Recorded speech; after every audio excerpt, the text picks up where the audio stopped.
ආයිබෝන් කියලා පිළිගන්නවා. අදත් අපිත් එක්ක සම්බන්ධ වෙන හැමෝම 2026 වසර කටක ලග්න හිමි ඔබට කොහොමද කලදසාව ගෙවෙන්නේ කියන එක තමයි කතා කරන්නේ. පවුලේ අනිත් අයට අදාළව අනිත් ලග්න වලට අදාළව විස්තර ටික ඩිස්ක්‍රිප්ෂන් එකේ සහ පළවෙනි කමෙන්ට් එකේ දාලා තියෙනවා. ඒ ලින්ක් වලින් ගිහිල්ලා පවුලේගේ විස්තර බලා ගන්න පුළුවන්. ඒ වගේම කේන්දරයක බලදු බලකම් මත අපි මේ කතා කරන කරුණු වල අඩු වැඩි වීම. ඒ කියන්නේ ප්‍රයොරිටි එක පර්සන්ටේජ් එක නැත්නම් කියන බර අඩු වැඩි වීම සිද්ධ වෙන්න පුළුවන්. ඒ නිසා හොඳම දේ තමයි තමන්ගේ ප්‍රශ්න වලට සාපේක්ෂව හෝ වසරකට සැරයක්වත් අඩුම තරමේ තමන්ගේ කේන්දර පරීක්ෂා කරගෙන තමන්ගේ කලදසාව කොහොම ගෙවෙන්න ඉඩකඩ තිබිය හැකිද කියන එක පිළිබඳව අර පොදුවේ පලාපල අහනවට වඩා තමන්ගේ ජීවිතය ගැන අසා දැනගෙන තිබීම ඉතා වැදගත් වෙනවා. ඒ නිසා දක්ෂ ජෝතිෂ්‍යවේදියෙක් මුණ ගැහිලා තමන්ගේ කේන්දර පරීක්ෂා කරගන්න මතක තියාගන්න. මේ කතා කරන්නේ පොදුවේ කටක ලග්න හිමියන්ට අදාළව. පහුගිය වසරක වල කතා කරා වගේම එක මූලික කරුණක් පදනම් කරගෙන අනිත් කරුණ කොහොමද ඒ කරුණත් එක්ක බැඳිලා මුළු වසරක් ගෙවිලා යන්නේ කියන එක. ඔයගොල්ලන්ට නොතේරුණාට සෑම වසරක්ම වාගේ ගෙවිලා යන්නේ එක කරුණක් මත පදනම් වෙලා ඒ කරුණට අනිත් කරුණු බැඳෙනවා. එකට එකක් ගැට ගැහිලා එනවා.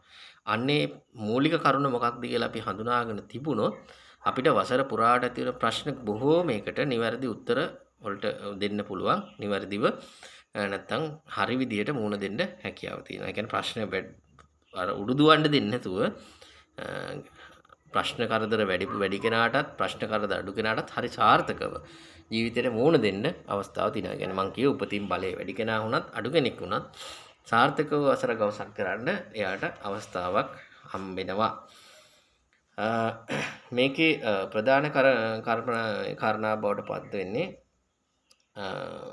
බොරු චෝදනාවලට බොරු චෝදනාවලට ලක් වෙලා නීතිමය නඩු හබවලට යන්න හෝ නීතිමය කටයුතු වලට පෙනී සිටින්න සිද්ධ වෙන එක තමයි ඔයගොල්ලන් කියන්නේ කටක ලග්න හිමියෙක් විදිහට මූලික කරුණ බවට පත් වෙන්නේ. ඒ කියන්නේ බොරු චෝදනාවක්. එහෙම නැත්නම් නඩු කටයුත්ත. මෙන්න මේ කරුණු දෙක පදනම් වෙනවා. නැත්නම් මේ කරුණු දෙක එකට ගැට ගැහෙනවා. එතකොට මේක කොහොමද බැඳෙන්නේ කියන එක ගැන කරුණු ඔයගොල්ලෝ කල්පනා කරලා බලන්න. මමත් විවිධ පැතිකඩ වලින් පෙන්ලා දෙන්න. දැන් සමහරට විවාහයක් නිසා ඇති වෙලා ගෙදරට හොඳ විවාහයක් සිදු වෙන්න පුළුවන්. මොකද ඒකටත් මේ කාලේ යම් ප්‍රමාණයක තියෙනවා.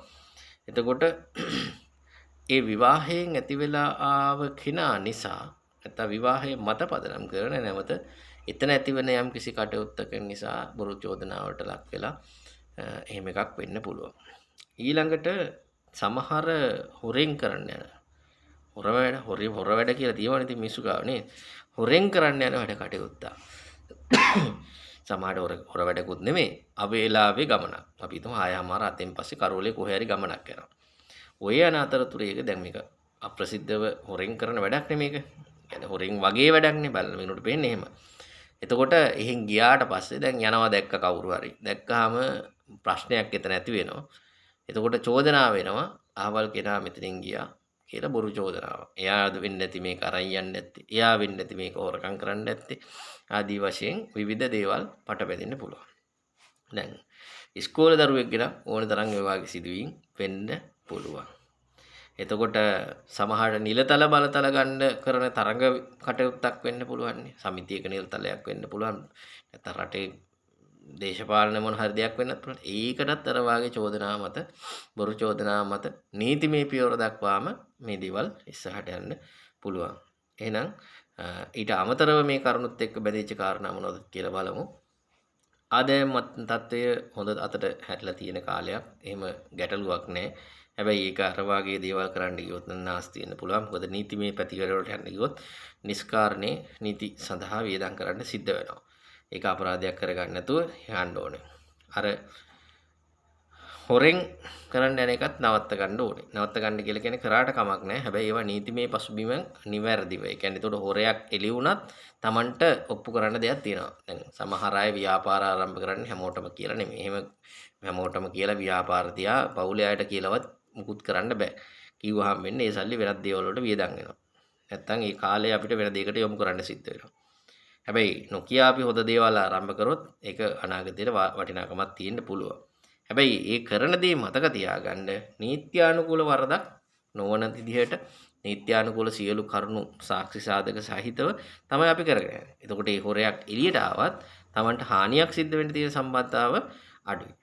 නැත්තම් ඔයාට එහෙම වැරදි විදිහට ඒක කරලා තිබ්බොත් අර නීතිමය දේවල් වලට මුහුණ දෙන්න අනිවාර්යෙන් සිද්ධ වෙනවා. ඒක මතක තියාගන්න ඕනේ. ඒ වගේම කාලා බීලා අර සැපේ ජීවත් වෙනවා කියලා කියන්නේ. සැපේ ජීවත් වෙන කාලයක් බවට පත් වෙනවා.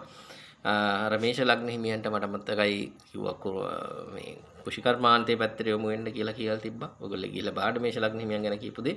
ඒ වගේම ඔයගොල්ලන්ටත් ඒ අවස්ථාව තියෙනවා. ඒ පැත්තට යොමු වෙලා කුෂිකර්මාන්තය කියලා කියපුවාම කට්ටිය හිතන්නේ මේ වගා කරන එක කියලා නෑ. දැන් ඇත්තටම ආහාර ද්‍රව්‍ය වියලලා පැකට් කරලා රට යවන දේවලුත් තියෙනවානේ. ඉතින් ඒ වගේ පැති වලට යොමු වෙන්නත් පුළුවන්. සමහරට කුෂිකර්මාන්තයෙන් එන දේවල් අද මිරිස් නම් මිරිස් ආපුවා මිරිස් කුඩු, කහ කුඩු, ඒ වගේ 3-5 කුඩු, ඒ වගේ පැකට් කරලා විකුණන ක්‍රම තියෙනවා. එහෙම ව්‍යාපාර තියෙනවා. ඒ වගේ දෙයකට කුෂිකර්මාන්තයේ පැත්තෙන් යොමු වෙන්න පුළුවන්. ඒ වගේම අර දැන් තමන් අර නීත්‍ය හොරෙන් කරන්න ගිහිල්ලා ඒක එළි වෙනකොට කට්ටිය එහෙම මෙහෙන් කෑ ගහනකොට තමන් නිකන් ඒකට කෑ ගහලා අර තමන් ඉවසීම නැතුව වැඩ කටයුතු කරන්න ගිහිල්ලා ප්‍රශ්න දිග්ගස්ස ගන්නත් එපා. ඒ කියන්නේ ඉවසීම අනිවාර්යෙන් වැදගත් වෙනවා. ඒ වගේම තමන්ට නොගැලපෙන මිනිස්සු තමන්ගේ නොගැලපෙන මිනිස්සු තමන් එක්ක වැඩිපුරම ගැවසෙන කාලයක් බවට පත් වෙනවා. ඒ කියන්නේ තමන් ප්‍රතික්ෂේප කරලා හිටපු වර්ග ඉන්නවනේ. සමහරවිට අපි කියනවා මේ අපි බොන මිනිස්සු ආශ්‍රය කරන්නේ නැහැ.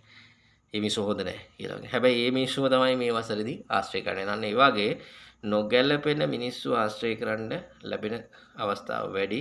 එවනම් ඔයගොල්ලන්ට සිද්ධ වෙනවා වැඩි කල්පනාවකින් මේ මිනිස්සුත් එක්ක ගනුදෙනු කරන්න. ඒ වගේම අර මං කිව්ව හොර වැඩ කතාව. ඉතින් මේ වැඩ වලට ඉතින් ගමන් බිමන් ඇවිදින ඒවා කෙරවලක් නැති සල්ලි වේදන් කිරීම එහෙම තියෙනවා. නමුත් ඉතින් එලිපිට කරන්න ඕනේ නැති දෙයක් නම් හොරෙන් කරන්න. මං කියන්නේ හොර වැඩක් නෙමෙයි. දැන් ව්‍යාපාර වාගේ දේවල් අර මං කලින් කිව්වා වගේ දිනු කරගන්න ඕන නම් ඒවා අපි තනියෙන්නේ ප්ලෑන් කරන්නේ. හැබැයි හරි විදිහට. ඒවට වියදම් කරන සල්ලි උනත් හරියට ලියා හදාගෙන තමන් ගාව තියෙන විදිහට පැහැදිලිව ඒ ටික කරගන්න ඕනේ. එහෙම තමයි වාගේ පැත්ත යන්නේ. ඉතින් ඔය අතරතුරේදී gedara තොইল පවේ දානමාන පින්කම් වලටත් ඒ වාගේ දේවල් කරන්නත් කාලේ යෙදෙනවා කියන එක මතක තියාගන්න. ටිකක් ඒ පැත්තට නැඹුරු වෙච්ච කටයුතු. මේ කියන්නේ දානමාන පින්කම් වැඩිපුර නිවසේ සිදුවෙන බව මතක තියාගෙන කටයුතු කරන්න. අධ්‍යාපන පැත්තේ යොමු වෙලා හිටපු කවුරු හරි ඉන්නවනම් එක්ස්පෙරිමන්ට් කරන්න. අලුතෙන් දෙයක් සොයාගෙන යන්න සයන්ටිස්ට් වගේ පැත්තකට යොමු වෙන්න. පොඩි ළමයෙක් වුණත් ඔය එක පරිශන කරන්නේ නේද? අලුත් දේවල් නිර්මාණය කරන්නේ. අන්න ඒ වගේ දේවල් වලට හොඳ කාලයක් කියන එක මතක් ගන්න ඕනේ. හරිද? ඉතින් එතකොට අධ්‍යාපන කටයුතු සාර්ථක කරගන්න වෙනවා පුළුවන් කියන එක කමුතුන් හිතන දෙයක් නෑ. අරක තමයි අර එක්ස්පෙරිමන්ට් එකක් කරන්න, ප්‍රොජෙක්ට් එකක් කරන්න, අලුත් දෙයක් නිර්මාණය කරන්න, අලුතෙන් හිතන්න අධ්‍යාපනයේ පැත්ත යන කට්ටියට අපි සංගීතය වාය කරන කෙනෙකුට අලුත් කෝඩ්ස් නේ අලුතෙන් සින්දු නිර්මාණය කරන්න. ඒ අලුත් දෙයකට යොමු වෙන්න තියෙන හොඳම කාලයක් බවට පත් වෙනවා. ඒ වගේම අසනීප වගේ කතා කල්පනා කරුවොත් heart attack නැත්නම් පපුවේ අමාරුකම් එහෙම නැත්නම් උෂ්ණ අධික රෝග පපුවේ අමාරු එහෙම නැත්නම් උෂ්ණ අධික රෝග ඇති වෙන්න තියෙන ඉඩ කඩ වැඩි. ඒ දේවල් ගැන සැලකිලිමත් වෙලා කටයුතු කරනවා නම් සහාර මම අර මුලින් කියපු කාරණා ප්‍රධාන කාරණාව මූලික කරගෙන ඒ කරුණු ගැන හිතලා අවුරුද්ද ගෙවන්න පුළුවන් නම් 2026 වසර කියන්නේ සාර්ථක වසරක් කටක ලග්න හිමියන්ට. ඉතින් ඔයගොල්ලන්ගේ පවුලේ අනිත් අයගේ තොරතුරු දැනගන්න අවශ්‍ය නම් description සහ පළවෙනි comment එකේ දාලා තියෙන link සරහා ගිහිල්ලා ඒ ලග්න හිමියන්ට දාලා තොරතුරුත් ලබා ගන්න. අයිබෝන්